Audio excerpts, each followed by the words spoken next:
Soekarni Kartodiwirjo. Siapa sih Soekarni Kartodiwirjo ini?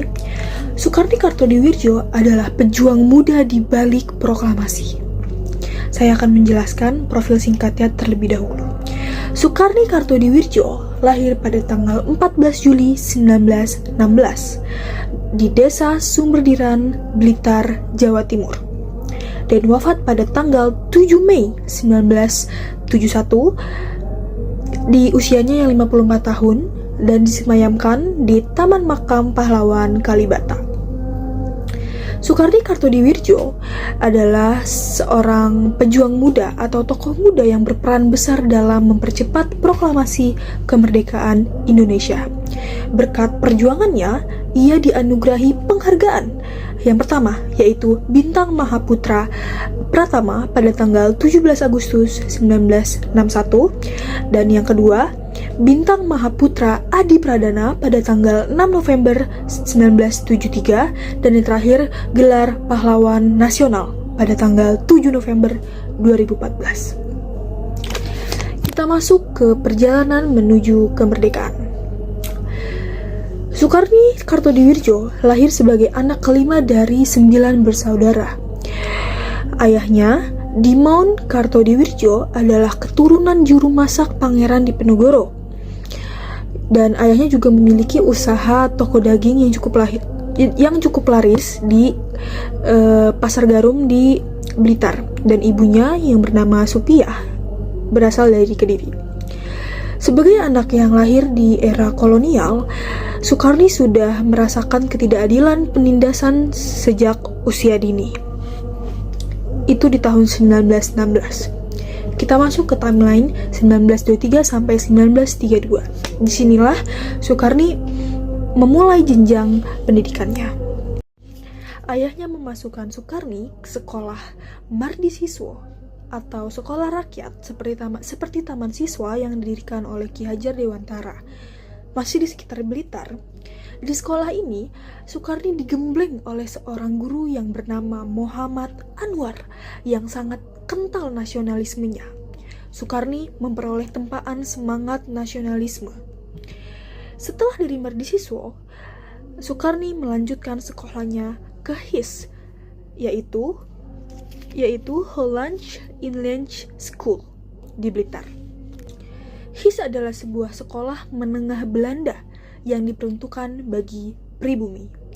Namun, meskipun mendapat pendidikan yang kebarat-baratan, ia tidak menjadi pro-Belanda, justru semakin membenci penjajah karena menyaksikan ketimpangan antara rakyat pribumi dengan kaum kolonial.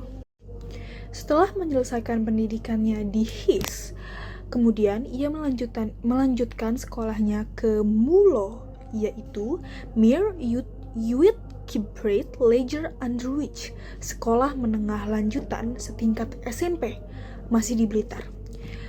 Di sekolah ini, sikap kerasnya terhadap ketidakadilan semakin terlihat.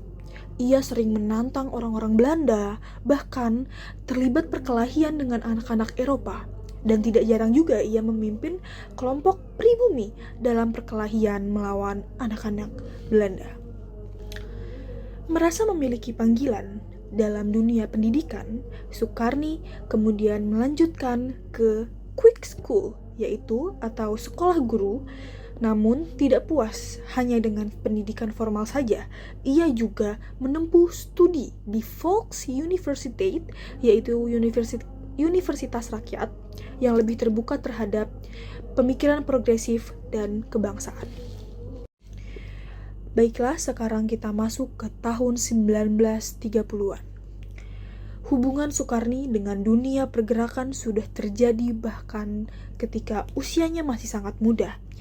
Saat ia berumur 14 tahun, ia sudah menjadi anggota Perhimpunan Indonesia Muda, yaitu organisasi nasionalis di masa pergerakan nasional pada tahun 1930. Semenjak itu dia berkembang menjadi seorang pemuda aktivis yang militan dan revolusioner. Dalam penelitian Rizky Arya Mahesa yang berjudul Soekarni Kartodiwirjo dalam Perjuangan Bangsa Indonesia tahun 1930 sampai 1960, menuliskan pada tahun 1934 Soekarni berhasil menjadi ketua pengurus besar Indonesia Muda. Sementara itu juga, penguasa kolonial telah mencurigainya sebagai tokoh pemuda yang radikal dan ekstrim. 2 tahun berselang, pada tahun 1936, pemerintah kolonial melakukan penggerebekan terhadap para anggota pengurus besar organisasinya. Soekarni berhasil lolos dari penangkapan tersebut dan menghilang selama bertahun-tahun. Alhasil sejak itu ia menjadi seorang pelarian politik yang selalu diintai, selalu dicari, selalu dikejar oleh polisi rahasia Hindia Belanda. Namun, pada akhirnya Soekarni berhasil ditangkap oleh PID dalam persembunyiannya di Balikpapan. Ia pun digelandang ke Surabaya untuk selanjutnya dijatuhi hukuman di penjara di Jakarta. Soekarni bebas setelah kekalahan Belanda atas Jepang pada tahun 1934. Jika ada satu kata yang bisa menggambarkan Soekarno Kartodiwirjo, itu adalah tanpa kompromi. Sejak muda, Soekarni sudah menunjukkan sikap keras terhadap penjajahan dan ketidakadilan. Bahkan sebelum Indonesia merdeka, tak seperti banyak pemuda sejamannya yang masih mencari jati diri, masih labil lah istilahnya. Jadi Soekarni sudah bulat dalam pendiriannya bahwa kemerdekaan itu harus diperjuangkan dengan segala cara tanpa negosiasi yang melemahkan bangsa. Soekarni lahir di Blitar, sudah tumbuh dengan semangat pemberontakannya yang membuat dia sering berhadapan dengan aparat kolonial. Aktivitas politiknya di Indonesia itu sudah mulai sejak tahun 1931 yang membuatnya menjadi target politiknya Ikhlitinga Dies atau PID, polisi rahasia Belanda. Nah, baginya, sekolah itu bukan cuma sekedar tempat mencari ilmu, tetapi juga medan perjuangan. Jadi nggak heran pada saat itu Soekarni dikeluarkan dari Mulo karena dianggap terlalu sibuk dengan sikap atau dengan aktivitas politiknya. Tetapi apakah hal tersebut membuat Soekarni menyerah? Tentu saja tidak. Karena setelah itu dia tetap melanjutkan pendidikannya di Yogyakarta dan kemudian pindah ke Jakarta untuk belajar menjadi guru. Nah, pengejaran terhadap Soekarni ini semakin intens, hingga Soekarni harus bersembunyi di pondok pesantren Kediri dan Banyuwangi sebelum akhirnya menyeberang ke Kalimantan dengan nama samaran Maidi. Namun pada tahun 1941, PID ini berhasil menangkap Soekarni di Balikpapan. Lalu Soekarni ini pun dijebloskan ke penjara Samarinda, Surabaya, dan Batavia. Bahkan di pengadilan Soekarni divonis pembuangan ke Bovendigul dan untuk sementara Soekarni ditahan di penjara Garut. Namun amar putusan pembuangan Soekarni ke Bovendigul ini tidak dapat dilaksanakan. Mengapa? Karena pada saat itu pemerintah Hindia Belanda telah dikalahkan oleh pasukan Jepang pada Maret 1942. Jadi ketika Jepang mengambil kekuasaan dari Belanda pada tahun 1942, Soekarni bersama para tahanan politik lainnya dibebaskan dan direkrut oleh pemerintah Jepang.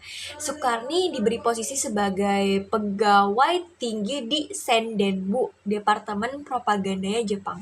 Jadi sekilas mungkin Soekarni ini terlihat bekerja sama dengan Jepang, tetapi Soekarni ini bukan tipe yang bisa dibeli oleh kekuasaan. Justru pada saat itu Soekarni memanfaatkan situasinya untuk membangun jaringan ataupun relasi di kalangan pemuda. Nah, Soekarni mendirikan Angkatan Baru Indonesia yang berpusat di Asrama Menteng 31, tempat berkumpulnya para aktivis muda. Nah, yang kelak memainkan peran penting di proklamasi kemerdekaan Indonesia. Nah, dari situlah muncul ide penculikan Soekarno dan Hatta ke Rengas Dengklok pada 16 Agustus 1945. Di sini beberapa orang mungkin menganggap tindakan Soekarno ini nekat bahkan kurang ajar. Tetapi pada saat itu Soekarno mewakili generasi pemuda yang merasa gerah dengan sikap wait and see yang dipilih Soekarno-Hatta tentang menyerahnya Jepang kepada sekutu atau pada saat itu kekosongan kekuasaan atau vacuum of power. Karena pada saat itu terjadi suatu kejadian yang benar-benar membuat Jepang menyerah ya, menyerah pada sekutu. Nah, disitulah pada saat itulah Soekarno ini menyatakan bahwa terlalu banyak waktu yang terbuang untuk perundingan yang tak kunjung memberikan kepastian. Jika Indonesia mau merdeka, maka kemerdekaan itu harus direbut, bukan diminta. Nah, di rapat persiapan proklamasi kemerdekaan Indonesia di Rumah Laksamana Maeda, Soekarno pula mengusulkan agar teks proklamasi itu hanya ditandatangani oleh Soekarno dan Hatta mewakili bangsa Indonesia. Nah, bukan oleh semua tokoh yang hadir. Tapi argumen Soekarno ini jelas. Ini tuh bukan soal popularitas, melainkan soal tanggung jawab. Proklamasi ini harus menjadi deklarasi resmi bahasa Indonesia, bukan sekedar pernyataan segelintir kelompok. Setelah proklamasi, Soekarno itu nggak berhenti berjuang maksudnya. Ia jadi bagian dari Komite Van Aksi yaitu kelompok yang bergerak cepat mengambil alih aset-aset penting seperti jawatan kereta api dan kantor berita radio untuk memastikan kemerdekaan Indonesia itu benar-benar jalan, bukan sekedar pernyataan di atas kertas. Nah, itulah tadi masa kependudukan Jepang Soekarno pada tahun 1940 sampai 1945.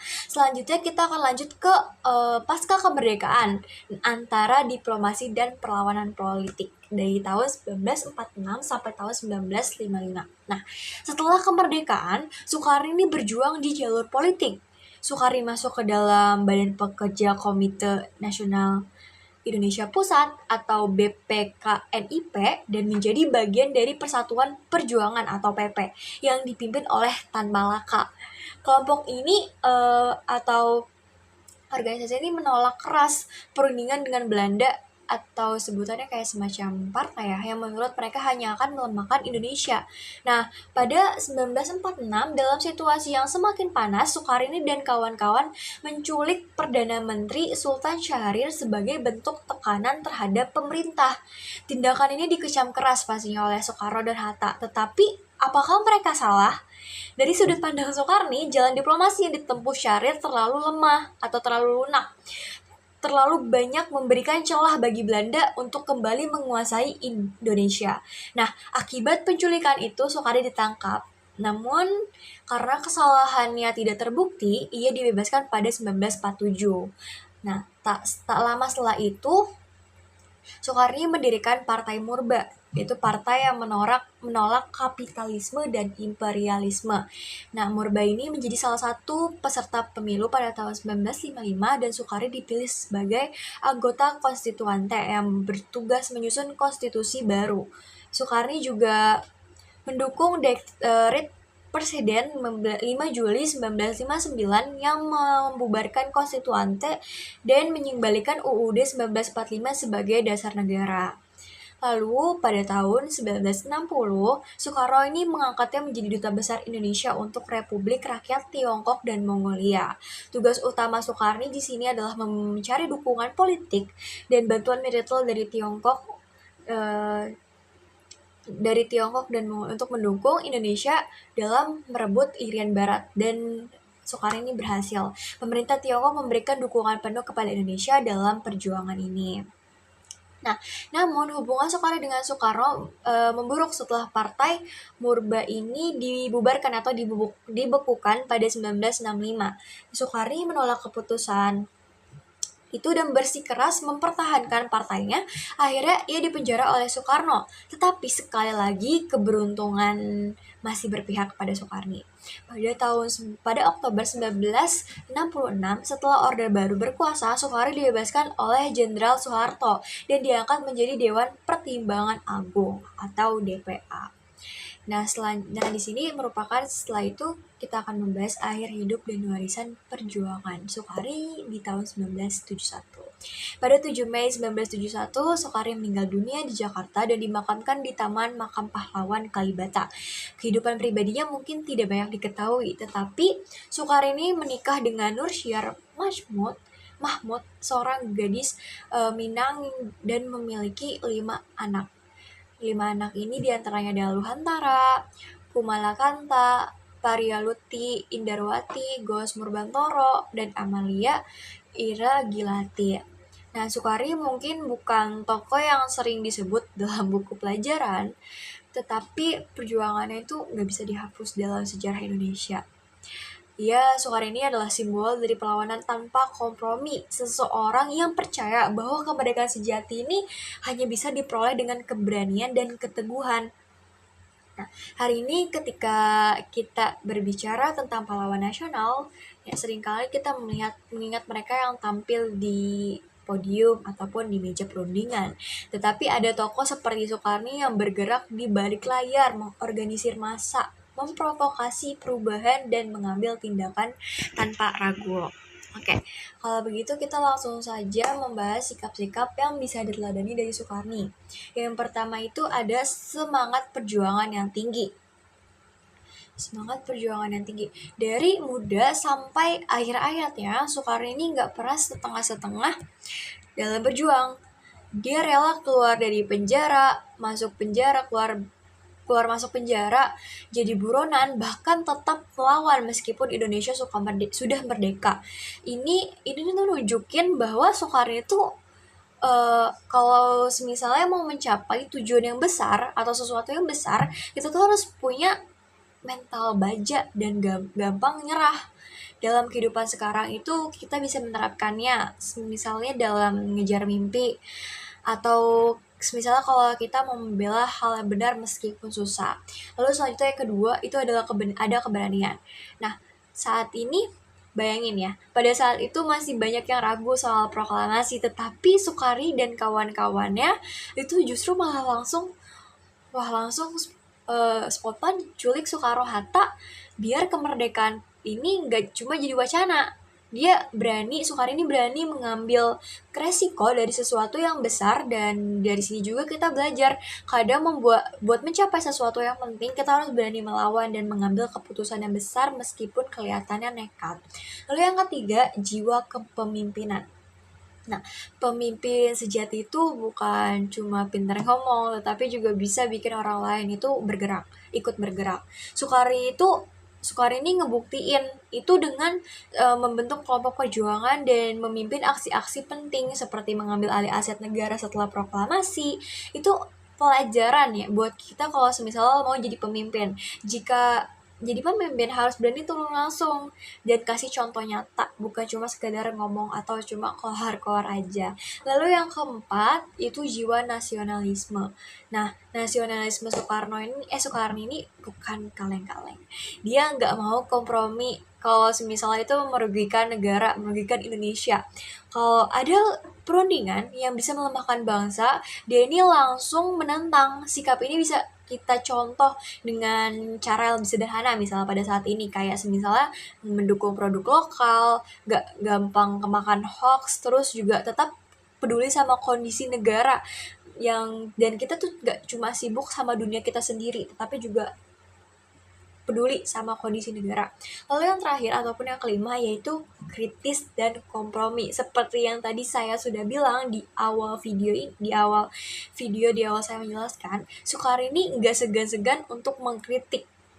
Ya, bahkan terhadap pemimpin besar kayak Soekarno, dia selalu berpikir kritis dan nggak mau asal nurut kalau misalnya sesuatu tuh terasa ngeganjel atau kayak sesuatu terasa nggak benar.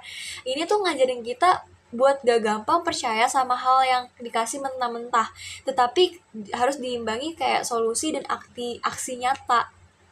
Ya, bukan kalau misalnya di zaman sekarang mungkin kayak misalnya ada sesuatu yang perlu kita tanggapin, jadi kita cuma bukan sekedar ngomong-ngomong doang kayak sekedar nyinyir di sosial media, tetapi juga kita harus membuat aksi nyata. Oke, kalau begitu sekian presentasi dari kami berdua, Kalisa dan Adila, tentang tokoh perjuangan proklamasi Indonesia atau tokoh pahlawan dari Soekarno Kartodiwirjo. Oke, selanjutnya tokoh yang akan kita bahas yaitu Pak Gatot Subroto. Masuk ke materi yang pertama yaitu biografi tentang Pak Gatot Subroto.